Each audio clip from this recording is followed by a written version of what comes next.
নমস্কাৰ মৰমৰ ছাত্ৰ-ছাত্ৰীসকল, আজি আমি আলোচনা কৰিম চতুৰ্থ শ্ৰেণীৰ পৰিৱেশ লেচন নম্বৰ 6 বায়ু আৰু আমাৰ চৌপাশ। অনুশীলনী 1 নম্বৰ উত্তৰ লিখা। ক নম্বৰ বায়ু কি?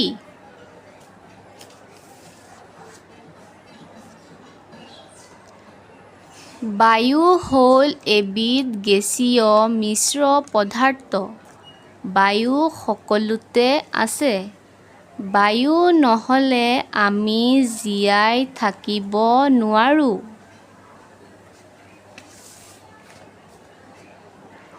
খ নম্বৰ জুই জ্বলাত সহায় কৰা গেছবিধৰ নাম কি?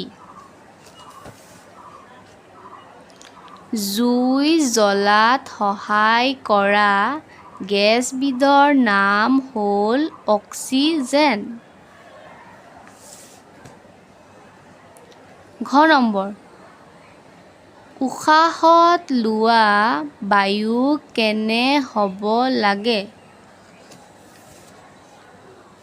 উশাহত লোৱা বায়ু নিৰ্মল হ'ব লাগে। ঘ নম্বৰ বতাহ কাক বোলে?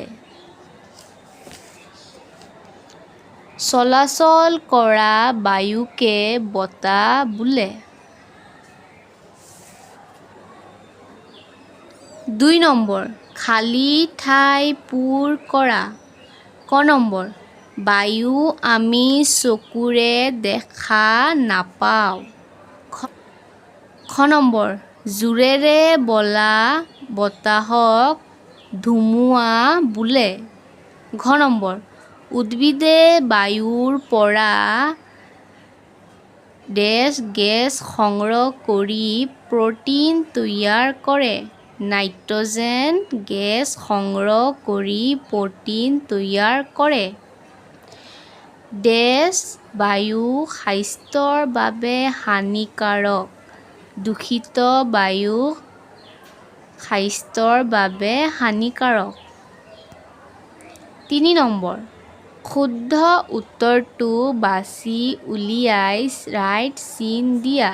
ক নম্বৰ নিৰ্মল বায়ুৰ বৰণ আছে নাই? ইয়াৰ শুদ্ধ উত্তৰটো হ'ব নাই। খ নম্বৰ বায়ু আমি দেখোঁ অনুভৱ কৰোঁ। ইয়াৰ শুদ্ধ উত্তৰটো হ'ব অনুভৱ কৰোঁ। ঘ নম্বৰ জীয়াই থাকিবলৈ সকলো প্ৰাণী আৰু উদ্ভিদক বায়ু লাগে নালাগে? ইয়াৰ শুদ্ধ উত্তৰটো হ'ব বায়ু লাগে। ঘ নম্বৰ দূষিত বায়ু স্বাস্থ্যৰ বাবে হানিকাৰক হয় নহয়? ইয়াৰ শুদ্ধ উত্তৰটো হ'ব হানিকাৰক হয়।